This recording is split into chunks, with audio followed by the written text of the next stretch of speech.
Hi guys. I'm really excited to be back here for the second lecture. Thank you guys for the comments on the first lecture on cabinets of curiosity in early museums. It's been really great to see you guys engaging with that material, and I really feel like you guys understand what I spoke about, which is a great thing. Another thing I wanted to bring up is that I've been reading some of your comments about where you're from and the museums that you're familiar with.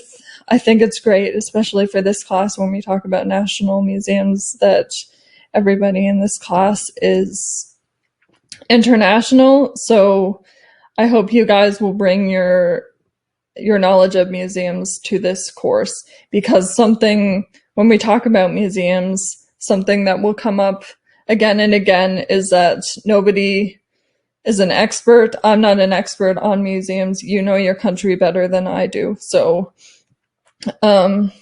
yeah, thank you again. Another disclaimer before we officially start is that when we talk about national museums, there's no set guideline for every museum around the world. The great thing about national museums is that every country can come up with their own guidelines for their own national museum. So that's something I'm going to be exploring in today's lesson too. Something about national museums, though, the only commonality, I guess, across the board is that they're all funded by the government. So that's something that we're going to talk about, how the public need for museums will come across in the collections and the stories they tell. So last week we ended with the British Museum. I said that it was the first public national museum.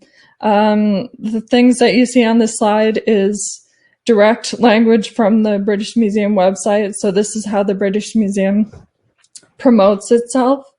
So the British Museum covers all fields of human knowledge. When we say all fields of human knowledge, as will become clear today, we mean natural history, of course, different areas of science, different areas of animals, but all fields of human knowledge also includes international knowledge and all perspectives. So something that museums try to do is that they try to show that they're aware of all origins, let's say, and all points of view. So this becomes important when we talk about progress and tolerance. Museums, they try to be progressive. They try to show that they're learning with the times. They also try to show that they're aware of the past. So when you go into a museum, you're taught where these people have been and where the earth has been in the past. And you're taught this so you can learn and better yourself in the future, and maybe, as the British Museum says, be tolerant in the future. Another thing I wanted to highlight from the British Museum, which calls back to the last lecture, is that the British Museum was created from an international collection and a collection from many natural rarities. Yeah, there's different types of collections here. There's natural collections, there's books and manuscripts, and there's coins and medals. Again, we're trying to see different examples to sort of better the future. Another thing to highlight is that Sloan used global networks to come up with this collection. So the great thing about museums is that they try to show that they're not only aware of international people, but they're also in conversation and they're cooperative with international people. So often in museums, you'll see that museums try to boast their international knowledge and they try to be inclusive.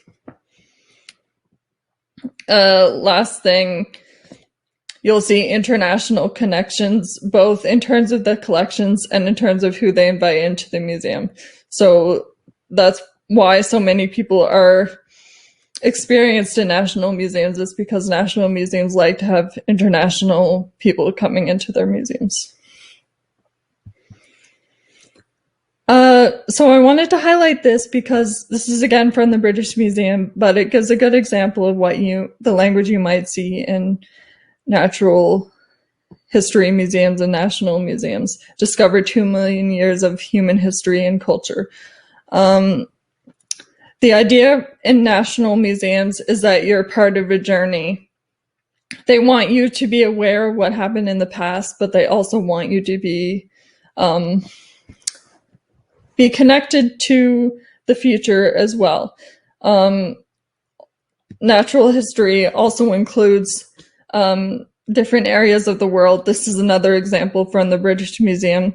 You'll see that for a museum that's called the British Museum, the collections are not specific to Britain, but they show international connections, as I've said. And another thing that these collections try to highlight is universal themes, so death and memory, love, things like that. These are things that most people, when they walk into a museum, they can understand these themes and they can apply it to their learning of other cultures. So yeah, this is similar to what you'll see in many national museums. I'm just showing the British Museum as an example. Yeah, these are other examples of natural history museums. These two were mentioned in the class discussions. I wanted to bring these up because, again, they show how natural history is something that's relevant all around the world and something that you can place yourself in, I guess. So in the beginning of this class, I mentioned that national museums, there's no specific standard of national museums all around the world, but something great about national museums is that the specific countries, they have a say in what their national museums try and do. So this is an example from my own country, Canada. Again, we're seeing the products of nature and the works of man. Maybe you'll start to notice that the language in different national museums is similar. This is specifically relevant when we look at the phrasing special but not exclusive references to Canada. So, as I've said, national museums, they try and pay specific attention to a specific country because, of course, when you go to a national museum, you want to learn about that specific country, but you also want to show that they're in global conversation with other countries. So that's why we talk about not exclusive references to Canada. The point of national museums is that you're trying to see your place in the collections and your place in the museum. This is, again, the history of man. When we phrase things like that, that's not country specific, it's specific to the entire world. So yeah, what's great about museums is that you can sort of see yourself in a country's history. Because when you're standing in a museum, you're standing in, well, obviously you're standing in the country, so you're part of that history now. So yeah, you're part of the progressive narrative, as I spoke about earlier. And yeah, national heritage, again, same phrasing. This is another example of a national museum. A couple of you mentioned the National Museum of New Delhi. The great thing, I hadn't been to the National Museum of New Delhi before, but I had a look at the history, and something that I found interesting was that originally the National Museum was just supposed to be a temporary thing. There were plans for a national museum, but there was an exhibition where artifacts from different parts of India were presented together. So this is, again, showing a collective presentation of art. So yeah, what I find interesting is that people really resonated with seeing we're seeing collections from different areas coming together. And again, this other passage I wanted to highlight because it shows both local, in this case Indian, and international. And again, we're seeing specific language like 1,000 years of Indian cultural heritage. So I'm hoping by now you're seeing that national museums are similar in their language and that they're similar in what they're trying to convey, even though they're part of different countries. In this discussion of national museums, I'm also going to talk about some memorial museums. So one main example that I came across of a memorial museum is the National September 11th Memorial and Museum in New York. It's commemorating the events of 9/11 and stands as a place of national identity for these American people. But prior to the development of this museum, a memorial museum was deemed necessary to deal with these events. So sometimes you'll see museums are a way to educate people about a certain history, whether that be traumatic, to make sure events don't happen again. So again, we're taking history and we're making sure that it impacts the future in that certain events don't happen again. An interesting thing about the 9/11 museum that makes it relevant to the global community is that obviously people in America remember this event, but everybody around the world was affected by this event, and everybody remembers where they were when the Twin Towers were hit.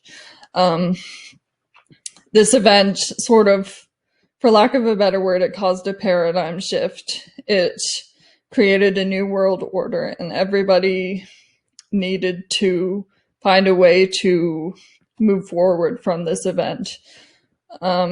So we're seeing museums as important because they are highlighting the past. So this memorial museum, it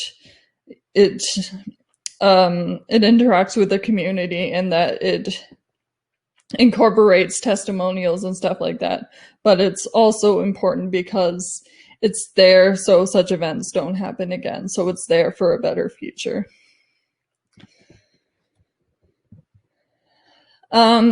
Similar ideas were being explored in the Museum of Memory and Human Rights in Chile. So for those of you who don't know, the people of Chile between 1973 and 1990, they were dealing with a very brutal dictator named Augusto Pinochet. A lot of people were killed for political reasons, and a lot of people remember these traumatic events. So this museum was developed again so such events don't happen again, and it was developed so people don't forget these events again, so events don't happen again, and so people don't forget. Museums stand as a reminder of where people have been and where they should be going in the future. This was another museum that was mentioned in the comments about museums that you're familiar with. This was a historical monument to the struggles of the Bali people in their struggle for independence from the Dutch colonial.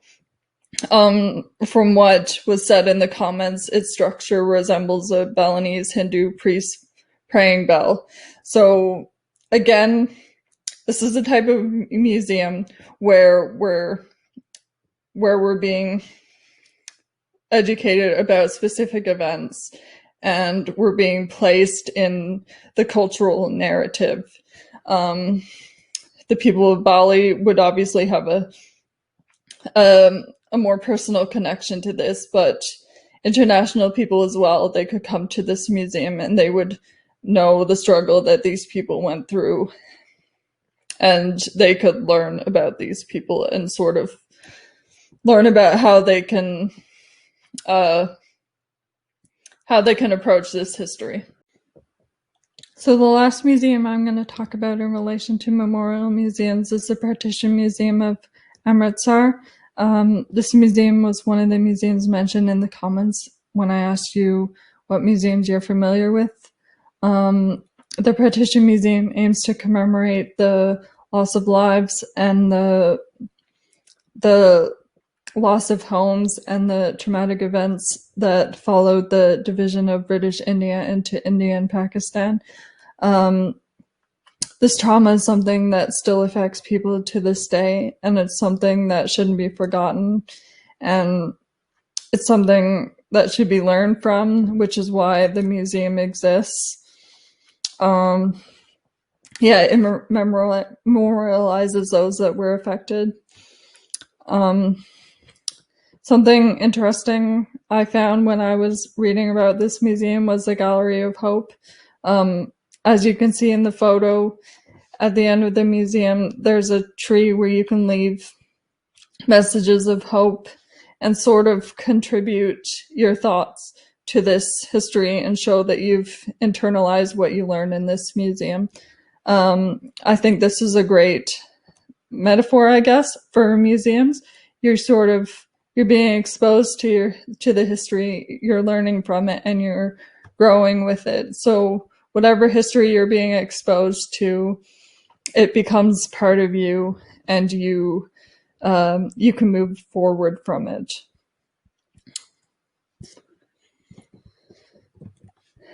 Lastly, I'm going to briefly talk about maritime museums, because these are museums that tell a national story, and they're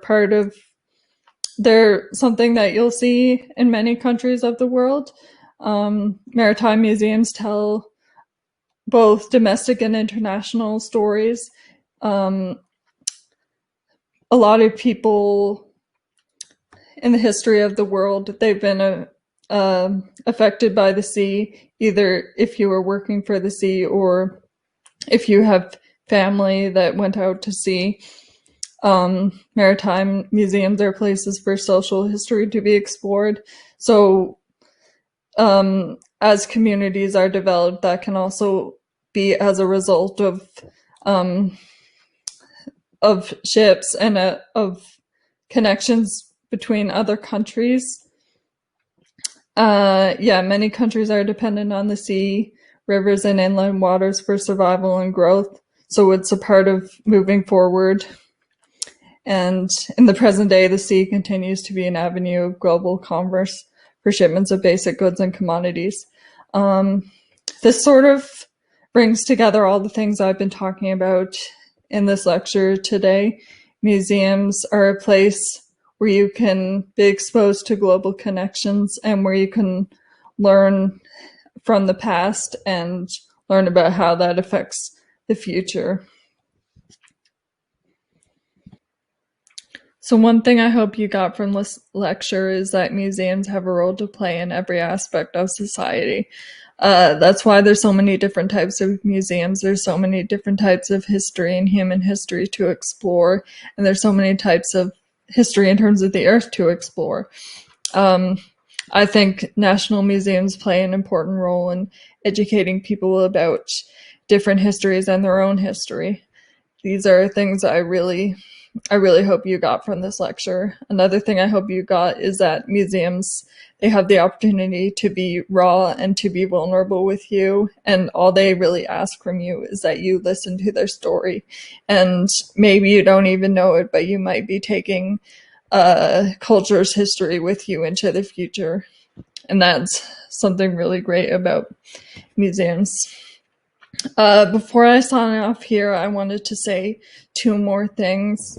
The first is that I'm going to be putting an outline on an assignment that I want completed by the end of this course. Don't worry, it should be easy based on what I'm talking about in these courses, and you have full opportunity to talk to me in email. But the assignment is that I want you to think about the museum that you told me about in the beginning of this class, and tell me if you think about that museum differently after the entire course, or you can wait until next week when I talk about specific objects, and you can tell me if a specific museum object that you saw in a museum that you were thinking about prior to that class, if you're thinking about it differently at the end of this course using themes that we've talked about. Really anything, like what kind of museum you would classify it as, or what kind of object or what kind of collection you would put that object in. And lastly, the course outline says I'm going to be talking about archives as well, and that's going to be published in the next day. I'm going to be recording that shortly after this one. There's a lot to talk about in terms of archives, and they have to do with memory work as well and constructing a national identity, but it's a lot to talk about, and it doesn't correlate as well with what I'm talking about today, but as you'll see, it does help with constructing national identity. Yeah, I just wanted to clear those two things up. Anyway, thanks again for watching, and I hope you guys have a good week and see you soon.